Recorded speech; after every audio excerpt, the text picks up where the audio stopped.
Nous commençons par répondre à la question de Rita. Rita nous dit aujourd'hui, je ne crois pas lorsqu'on me dit qu'on m'aime.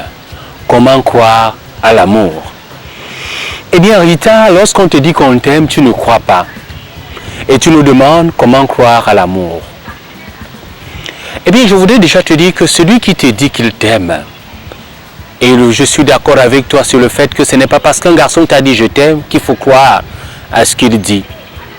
Mais tu as un autre problème, c'est que tu ne crois pas en l'amour. Eh bien, je voudrais déjà te dire que chaque être humain doit croire en l'amour, parce que l'amour existe. Lorsqu'on parle de l'amour, on ne parle pas de la relation avec ton ami.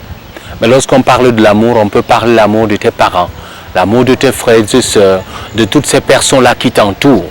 Tu ne peux donc pas dire que tu ne crois pas en l'amour. Ne pas croire en l'amour, c'est ne pas vivre. Celui qui ne croit pas en l'amour ne vit pas. Parce que vous les jeunes, lorsqu'on parle amour, on croit que non, il s'agit de l'amour du garçon qui me dit je t'aime alors qu'il ne m'aime pas, alors qu'il me désire comme on désire le beurre, le chocolat, le pâté, pour me manger, pour me dévorer comme le lion pourrait dévorer la biche. Il ne s'agit pas de cela. Eh bien, comment croire à l'amour? Déjà en sachant que tu es le produit de l'amour, déjà en voyant ce que tes parents font pour toi, déjà en voyant ce que tes frères font pour toi, cela doit t'amener à croire en l'amour. Comment croire en l'amour? Déjà lorsque tu te lèves le matin, c'est un signe d'amour. L'amour de ton Créateur, celui qui t'a créé. Si tu es chrétien, si tu y crois, eh bien il faut croire en l'amour. Parce que celui qui ne croit pas est appelé à mourir.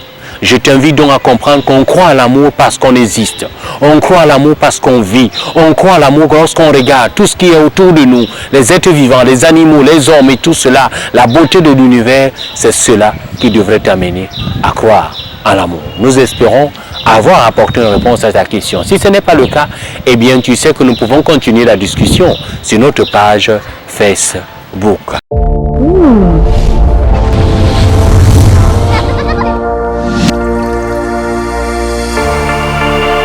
Chers internautes, chers téléspectateurs, amis jeunes, bienvenue à Sexy Buzz. Eh bien, chers internautes, la question à laquelle nous voulons tenter de répondre aujourd'hui, la voici. Comment gérer un conflit avec un prof? Eh bien, je voudrais dire que l'école n'a pas encore commencé. Toi, tu es déjà en conflit avec tes enseignants. Tu es déjà en conflit avec le prof. L'école vient juste de commencer. Tu es déjà en conflit. Il faut dire que quand tes parents t'ont envoyé à l'école, ils ne t'ont pas envoyé à l'école pour gérer les problèmes, pour créer des problèmes ou alors pour gérer des conflits avec le professeur. Non, le professeur comme ton enseignant, eh bien c'est une personne qui est là pour t'éduquer, pour te former. N'oublie pas cela. Mais cela ne veut pas dire que justement, il doit t'écraser. Cela ne veut pas dire justement qu'il ne peut pas avoir, que s'il y a un frottement entre vous, que justement tu puisses tout gober. C'est pas ce que je veux dire. Mais je veux dire que comme élève, tu n'as pas intérêt à être en conflit avec ton enseignant.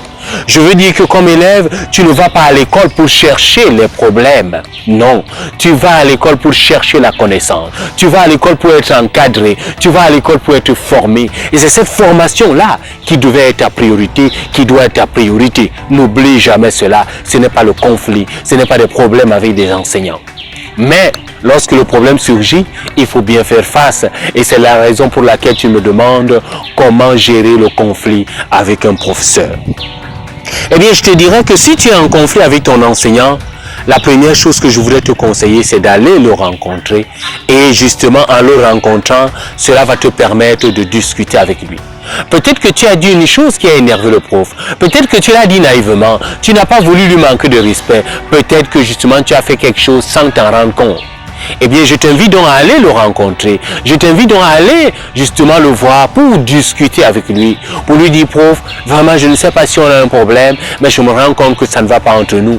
Et si je vous ai offensé, si je vous ai fait du tort, je voudrais vraiment qu'on s'arrête là. Nous sommes au début de l'année. Je n'ai pas besoin que mon année soit entachée de problèmes ni de conflits. Mais si c'est le professeur qui est source de conflit, oui, parce que ton enseignant peut être source de conflit. Peut-être parce qu'il croit qu'il est enseignant, il veut te harceler. Harcèlement sexuel peut-être. Peut-être parce qu'il croit qu'il est ton enseignant, eh bien il veut donc te dominer. Peut-être qu'il t'a fait la cour et en ce moment-là, justement, il naît donc un conflit entre vous. Eh bien, même si c'est le cas, même si c'est l'enseignant qui t'a fait la cour, je voudrais donc te dire que les problèmes avec lui ne sont pas bien. Il est donc question d'aller le rencontrer, toi, jeune fille, pour lui dire, je ne voudrais pas que nous ayons des problèmes. Je suis venu fréquenter et c'est ce qui m'importe et c'est ce qui m'intéresse. En ce moment-là, il faudra être ferme avec lui, mais en étant comment? Poli.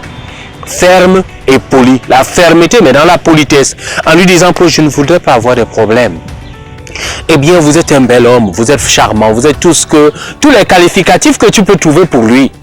Mais vraiment, je suis venu fréquenter et ce que vous me proposez, la relation que vous me proposez ne m'intéresse pas et ne va pas m'intéresser. Je souhaite donc que pour que notre année soit bonne, pour que notre année soit belle, je souhaite que vous acceptiez cela et je souhaite que cela s'arrête là.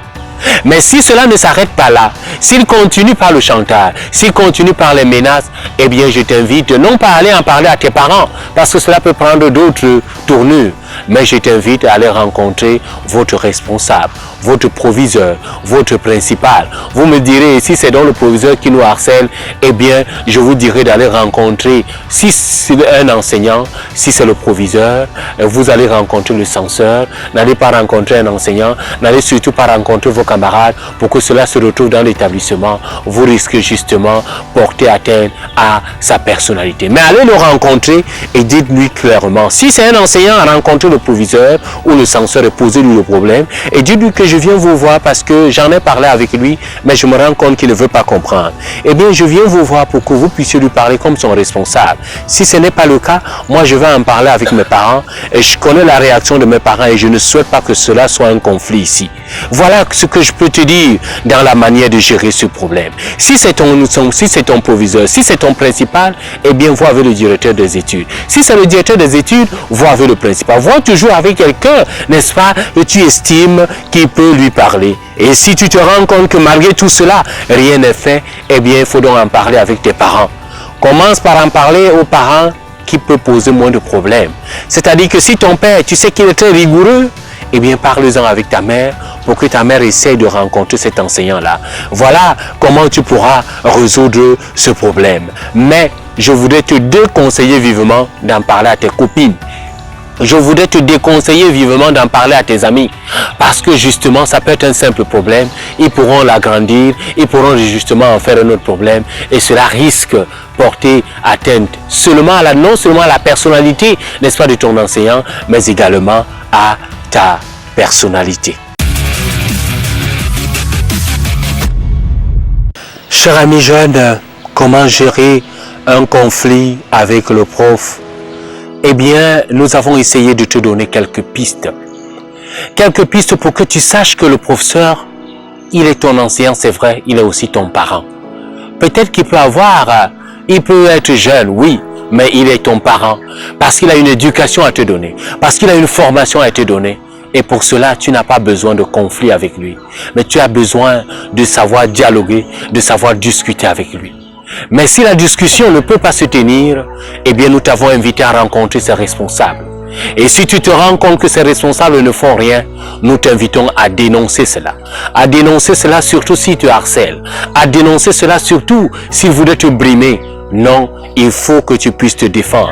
Mais nous t'avons dit la manière. Tout est dans la manière. Nous t'avons surtout invité à ne pas parler avec tes amis parce qu'ils ne sauront pas gérer le problème. Mais parle-en avec ses collègues, ses supérieurs. Et quand ça ne va pas, parle-en avec tes parents. Et surtout, le moins colérique. Parce que si ta mère est celle qui peut créer le scandale, parle-en avec ton père en l'invitant à pouvoir aller à l'établissement pour en discuter avec les différents responsables. En tant que père, il saura quoi faire. Mais ne t'avise pas à pouvoir en parler avec tout le monde. Ne t'avise pas à mettre ton enseignant sur la place publique. Ce n'est pas bien pour lui, ce n'est pas bien pour toi aussi. Parce que tu es en train de grandir. Et quand on grandit, il faut savoir gérer nos problèmes.